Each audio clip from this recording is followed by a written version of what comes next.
क्या कीनिया की वजह से अफ्रीकी महाद्वीप दो हिस्सों में बढ़ जाएगा? इस बात को बता पाना एक आम इंसान के लिए तो काफी मुश्किल होगा, लेकिन कुछ जियोलॉजिस्ट ने ऐसी आशंका जताई है। अगर आप सोच रहे हैं कि हमने इस सवाल के बारे में क्यों पूछा है, तो हम आपको इसके पीछे छिपी हुई वजह बता देते हैं। एक्चुअली कीनिया के नायरोबी नारोक हाईवे के नजदीक कई किलोमीटर लंबी दरार आ गई है। जियोलॉजिस्ट के मुताबिक हाल ही में यहाँ धरती के टेक्टोनिक प्लेट्स में हलचल यानी कि अर्थक्वेक सेंसेशंस महसूस हुई थी, जिसके बाद कई मील की दूरी तक दरार पड़ गई।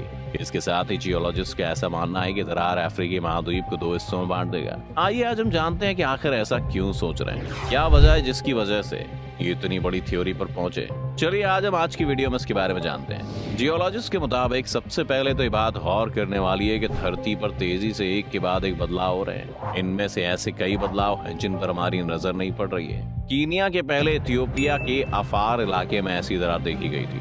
2005 में सिर्फ 10 दिनों के अंदर 60 किलोमीटर लंबी दरार 8 मीटर चौड़ी हो गई। अब आप सोच रहे होंगे कि ये घटना तो यकीन से परे है, पर ऐसा हुआ है। जियोलॉजिस्ट के मुताबिक पृथ्वी पर होने वाले किसी खास बदलाव में लाखों साल लगते हैं, लेकिन कीनिया में पड़ी दरार को देखकर ऐसा लगता है कि आने वाले वक्त में स्थिति तेजी से बदलने वाली है, क्योंकि धरती के केंद्र पर गर्म पिघली चट्टानें सतह की ओर बढ़ रही हैं, जो अफ्रीका महाद्वीप को दो हिस्सों में बांट सकती है। आपकी जानकारी के लिए हम बता देते हैं कि हमारी धरती का कोर का तापमान 5200 डिग्री सेल्सियस है। इससे आप आसानी से समझ सकते हैं कि जब इतने तापमान का असर सतह पर आना शुरू होता है, हमारी लेयर पर दरार पड़ने के साथ साथ और भी कई सारी खतरनाक चीजें हो सकती हैं। खैर आगे बढ़ते हुए हम आपको थोड़ा और गहराई से इस दरार के पड़ने की वजह के बारे में बताते हैं। इसको समझने के लिए हम आपको ज्योग्राफी क्लास में दी गई नॉलेज को आज ताजा कर देते हैं। धरती का लिथोस्फीयर यानी कि क्रस्ट और मेटल का ऊपरी हिस्सा कई टेक्टोनिक प्लेटों में बटा हुआ होता है। ये प्लेट्स अलग अलग स्पीड से आगे बढ़ती जाती हैं। लिथोस्फीयर के नीचे एस्थेनोस्फीयर होता है और ये प्लेट्स एस्थेनोस्फीयर के ऊपर सरकती रहती है। माना जाता है कि एस्थेनोस्फीयर के बहाव और प्लेटों की बाउंड्री से पैदा हुई फोर्स इन्हें डायनेमिक बनाती है। ये डायनेमिक फोर्स टेक्टोनिक प्लेट्स को कभी कभी तोड़ भी देती है, इससे धरती में दरार पैदा होती है। अब आते हैं मुद्दे की बात पर कि आखिर कैसे हो सकते हैं अफ्रीकी महाद्वीप के दो हिस्से।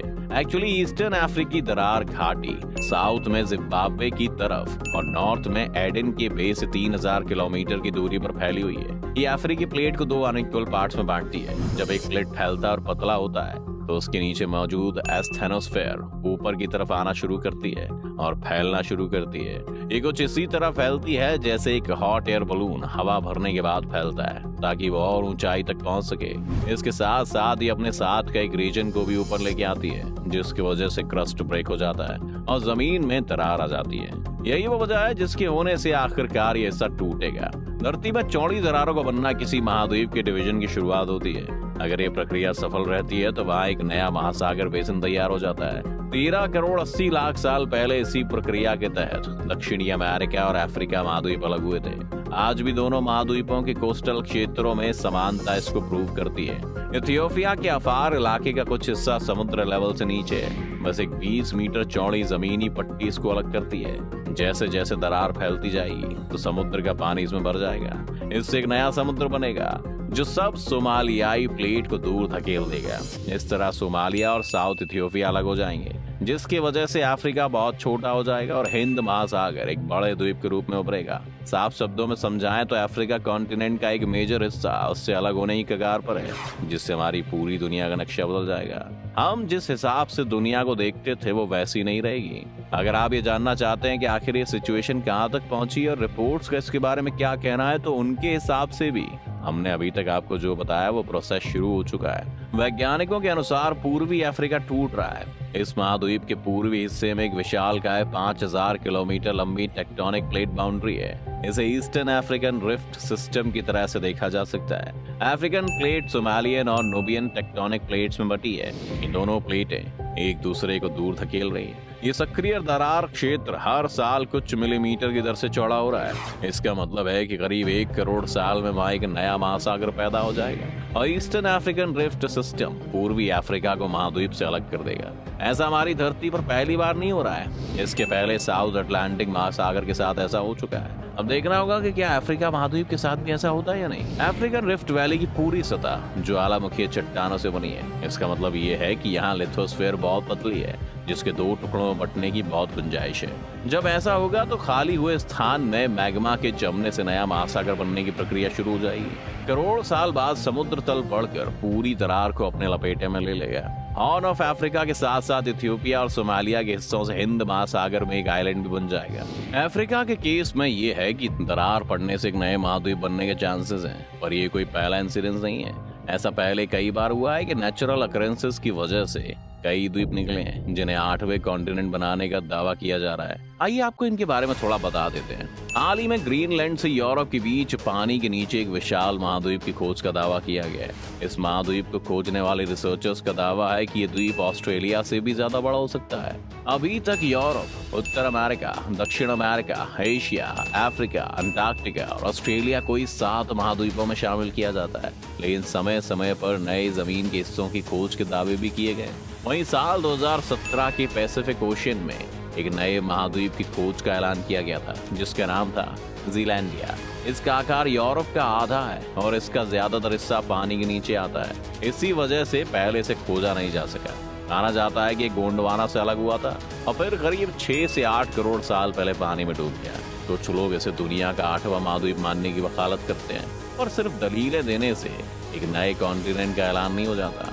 इसके अलावा हिंद महासागर के नीचे भी एक छोटा महाद्वीप बताया जाता है। कहा जाता है कि 4 से 10 करोड़ साल पहले टेक्टोनिक प्लेट की वजह से अलग हो गया था। साल 2017 में दक्षिणी अफ्रीका के वैज्ञानिकों ने कहा था कि उन्हें प्राचीन लावा के फ्लो के बीच मॉरिशस का हिस्सा मिला है। उन्होंने पाया कि 3 अरब साल पुराना था, जबकि मॉरिशस 8 अरब साल पुराना है। एक किस्सा साल 2019 का भी है, जब दक्षिणी यूरोप के नीचे, खासकर इटली, टर्की, ग्रीस और क्रोएशिया के नीचे इसकी खोज की गई थी।